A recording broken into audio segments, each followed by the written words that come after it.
आसमान धरती को प्रणाम करते हुए आप सबके इस गुरु माता पिता को प्रणाम करता हूं। बच्चों, बुजुर्गों, आप सब लोगों को राम राम।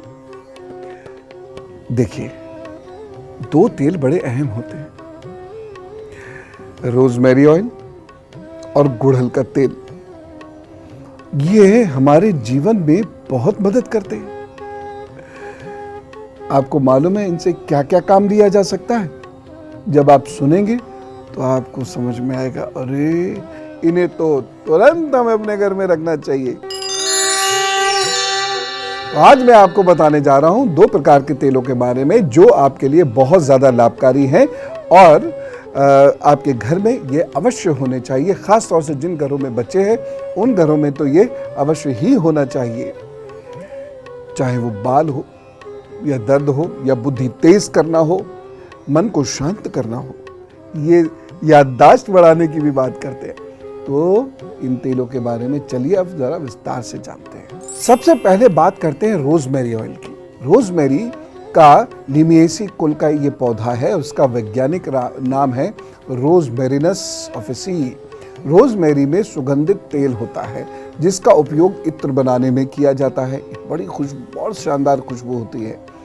और इसके अलावा रोजमेरी का प्रयोग खाने में स्वाद और सुगंध लाने के लिए किया जाता है। अब आप समझे, बहुत सारे ऐसे होटल्स हैं, 5 स्टार्स भी, जिसमें जब आप खाना खाते हैं तो एक विचित्र प्रकार की सुगंध आती है, बहुत हल्की भीनी भीनी। ये डाला जाता है। इसका रोजाना इस्तेमाल शरीर की रोग प्रतिरोधक क्षमता को बढ़ाता है। यानी आपका शरीर यदि बीमारियों से बेहतर ढंग से सामना नहीं कर पा रहा है तो इस तेल का मैं जो तरीका बताऊंगा उस तरीके से उसका इस्तेमाल कीजिए। ईश्वर कृपा से आपका शरीर मजबूत होने लगेगा। रोजमेरी में मौजूद होता है कोरोनोसोल, जिसमें कैंसर रोधी गुण पाए जाते हैं कोरोनोसोल की वजह से। ये breast cancer, prostate cancer, colon cancer, leukaemia, skin cancer, इन सब में मदद करता है। खाने में रोजमेरी के प्रयोग से खाने का स्वाद तो बढ़ता ही है, साथ ही साथ कैंसर जैसी जानलेवा बीमारियों से निजात मिल सकती है। देखिए ना, इसी में कार्नोसिक नाम का एक तत्व पाया जाता है। यह दिमाग की सभी प्रकार की शक्तियों और कार्य क्षमता और एकाग्रता को बढ़ाता है। इसीलिए ये ब्रेन टॉनिक कहा जाता है। इसमें स्मरण शक्ति तो बढ़ती ही है, साथ ही साथ अल्जाइमर्स जैसे मानसिक रोगों से भी बचाव होता है।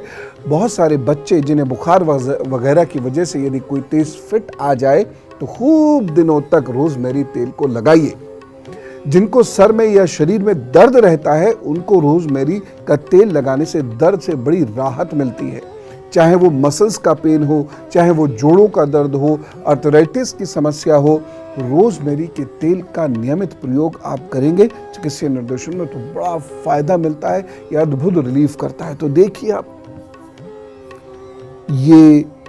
ये हड्डियां सब अच्छी हो रही है इससे। दिमाग तो अच्छा हो ही रहा है, साथ ही साथ रोग दूर हो रहा है। इतनी फायदेमंद वनस्पति, उसकी कृपा है। रोज थैंक यू कहते हैं उसको कि नहीं सोने से पहले कहा कीजिए। तो ये तो हमने रोजमेरी की बात करी। अब एक और खास चीज है, और अब मैं आपको बताता हूं एक ऐसे फूल के बारे में जिससे हर्बल चाय बना जाती है। हम जैसे चारेज होते हैं जिनको चाय का बहुत ज्यादा शौक होता है, उनके लिए तो ये बहुत लाभदायक है और बाकी लोगों के लिए भी बहुत फायदेमंद है, क्योंकि इसका तेल बालों के लिए अत्यंत लाभकारी है। यह है गुड़हल का फूल। गुड़हल का फूल जो बहुत आसानी से पाया जाता है। माँ दुर्गा की स्तुति आराधना इसी फूल को सामने रख के करनी चाहिए। गुड़हल के तेल को बालों में लगाने से बाल बहुत अच्छे होते हैं, घने होते हैं, चमक आती है उसमें। इसके फूलों और पत्तियों को पीसकर इसका लेप सर पर लगाने से बाल झड़ने और रूसी की समस्या से मुक्ति मिलती है। गुड़हल का हेयर पैक बनाने के लिए क्या करें? लिख लो, मैं ये भी बता रहा हूं आपको। 5 फूल लीजिएगा गुड़हल के, फिर उनकी पंखुड़ियां पीस लीजिएगा, उसमें 2 चम्मच शहद और 4 चम्मच दही मिला लीजिएगा। चाहे तो आप इसमें नारियल का जो दूध सा निकलता है वह भी मिला सकते हैं। अब इस सब को अच्छे से मिला के और थोड़ी देर बालों में लगाइए, हाँ, और आधे घंटे के लिए ऐसी जगह बैठ जाइए जहाँ चींटे नहीं आते हों। उसके बाद आप जो शैम्पू का इस्तेमाल करते हैं, वैसे मैं कहूँगा कि केमिकल के शैम्पू की जगह हर्बल शैम्पू का इस्तेमाल किया कीजिए। गौमूत्र से भी शैम्पू बनते हैं, बड़ा कामयाब होते हैं वो। उस शैम्पू से फिर अपने बालों को आप धो लीजिए और देखिए गजब।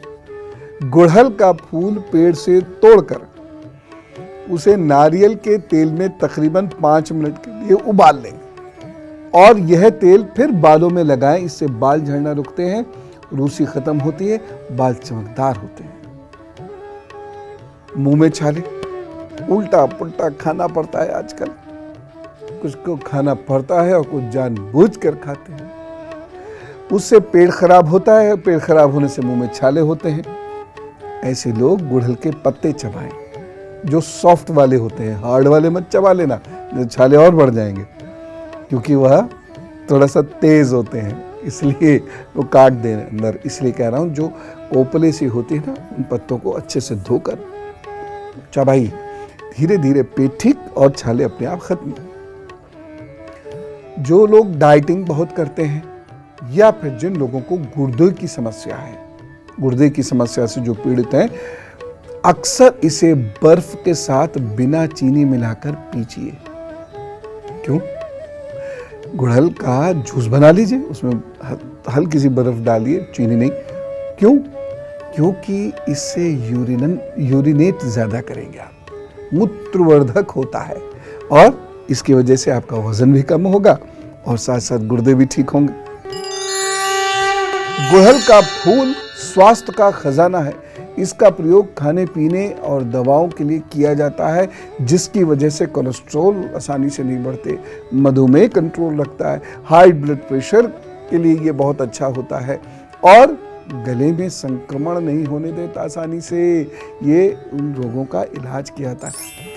अगर गुड़हल को गर्म पानी के साथ उबालकर या फिर हर्बल टी के जैसे पिएं, हर्बल टी आती भी है, इसके कई देशों में इसका प्रयोग होता है, तो ये ब्लड प्रेशर को कम करता है, शरीर को स्फूर्ति प्रदान करता है, कोलेस्ट्रॉल घटाता है। शुरू में वो चाहे खट्टी खट्टी लगेगी, बहुत अच्छी नहीं लगेगी, लेकिन धीरे धीरे अच्छी इसलिए लगने लगेगी क्योंकि इसमें एंटीऑक्सीडेंट होता है, दिमाग को दुरुस्त करता है, सांस खुल कर आती है। तो फिर मन चाय पीने के बाद प्रसन्न हो जाता है, प्रफुल्लित हो जाता है, चुस्त हो जाता है। तो दुर्गा जी की कृपा भी मिल रही है और शरीर भी हमारा अच्छा हो रहा है।